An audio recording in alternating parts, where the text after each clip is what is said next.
Alors aujourd'hui, je vais vous montrer les étapes à effectuer afin de configurer votre machine virtuelle pour obtenir un environnement de développement prêt à accueillir votre boutique en ligne et les personnalisations que vous voulez y faire. Comme prérequis, il va falloir avoir Laravel Homestead d'installer et de configurer. Et pour ça, on a déjà fait une vidéo YouTube qui se trouve dans le même channel que celle-ci, à savoir celle de Kem Solutions. Ok, alors pour commencer, j'ai listé déjà ici toutes les étapes à suivre afin de permettre la configuration de l'environnement de développement. Donc la première étape serait de ouvrir homestead.yaml et de l'éditer avec la nouvelle boutique. Et pour ça, on va ouvrir une nouvelle session dans le terminal et on va faire nano.homestead /homestead.yaml. Ce qui va nous ouvrir notre fichier homestead.yaml et les champs à retenir, ce serait IP qu'il va falloir modifier dans le host qui est l'étape 2 ici et le champ site qui permet de mapper une adresse URL à un dossier dans notre machine virtuelle. Ce qui fait que ça nous donne map, le nom de l'URL que vous désirez avoir. Donc dans mon cas, ce serait duka my website.local. L'extension n'a pas d'importance. Ça peut être .app ou .local ou tout ce que vous voulez, tant que ce n'est pas une extension qui est accessible sur Internet. Hop. To /home /vagrant /code /duka my website /public.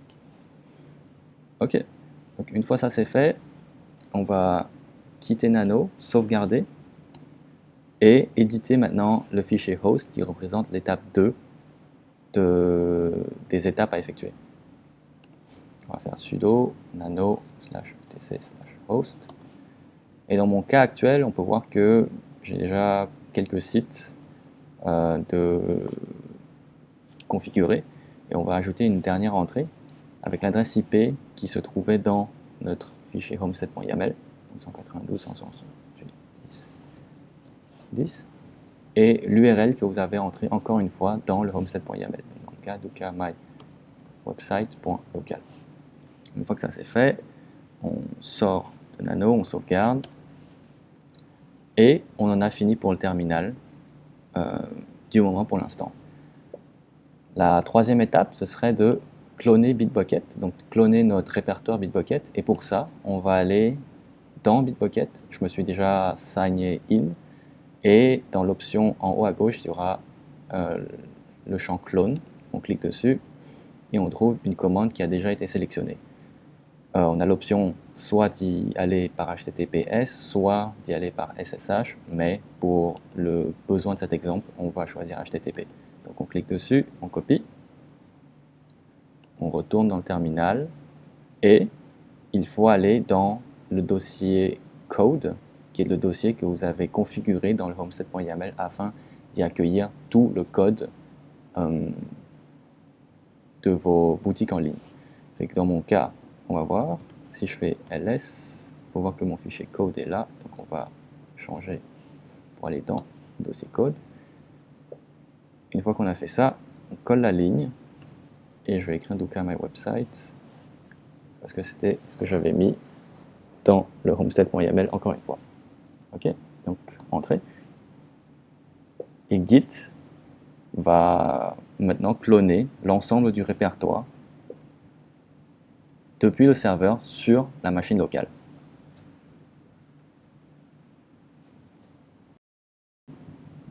Une fois le clone terminé, il va falloir suivre les étapes qui se trouvent dans le README de Duka. Et pour ça, le Bitbucket va encore nous aider. Donc, l'étape 1, ce serait de forker le répertoire et de le cloner sur la machine. Ça, c'est fait. L'étape 2, ce serait de créer un fichier d'environnement en exécutant cette commande. Donc, on va la copier. On retourne en terminal. On va changer de dossier pour aller dans Duka My Website et on va coller la ligne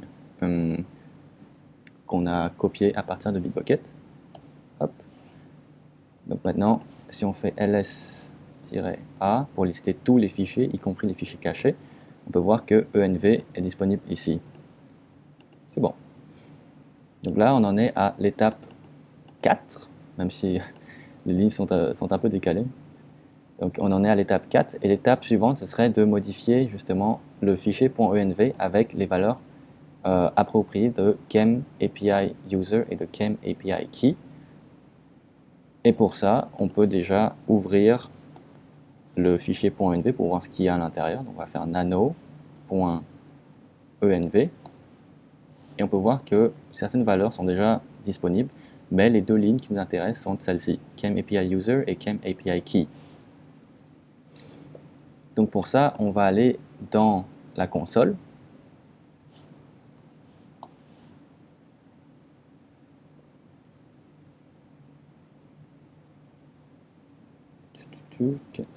Voilà.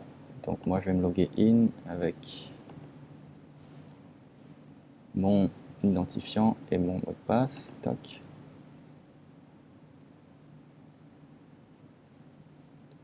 Toc, boutique ici. Boutique démo. Voilà. Donc normalement, quand vous loguez in, c'est cet écran-là que vous devrez voir.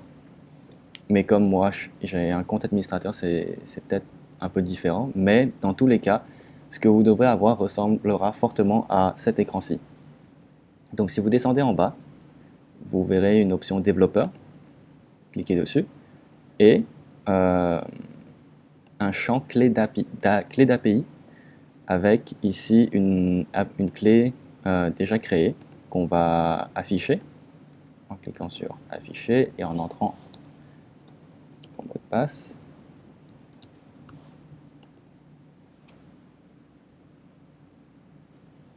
Pour finir l'affichage de la clé. Donc on la sélectionne et on repasse sur le terminal et on colle ici la clé d'API. Dans le cas de l'utilisateur, on va mettre 6 comme c'est l'utilisateur qu'il y a ici. Et encore une fois, on sauvegarde et on sort de Nano. Une fois que ça c'est fait, on va pouvoir maintenant passer à l'étape suivante, à savoir installer toutes les dépendances PHP en faisant Composer Install, qui est l'étape 3 du README que l'on peut trouver sur Docker. Ok, donc on utilise le terminal et on va faire Composer Install.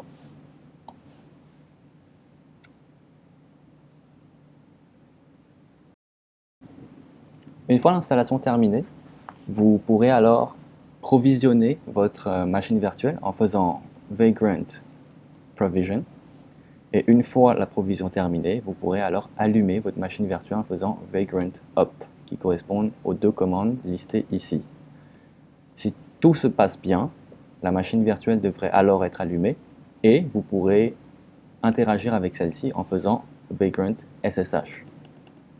Vous aurez alors accès à la machine virtuelle comme si elle était dans votre machine locale et commencer la personnalisation de votre boutique en suivant le guide qui a été fait par l'équipe de Clé en main que l'on peut trouver dans Bitbucket, encore une fois dans le README, en cliquant sur le wiki ici, qui est en français pour l'instant. Donc Front-End Quick Start Guide, guide d'introduction au front-end avec plein d'étapes qui permettent de savoir quoi effectuer en cas de conflit d'intégration ou alors qu'est-ce qu'il faut faire pour modifier le CSS ou le JavaScript, les meilleures pratiques, etc. etc. Donc voilà.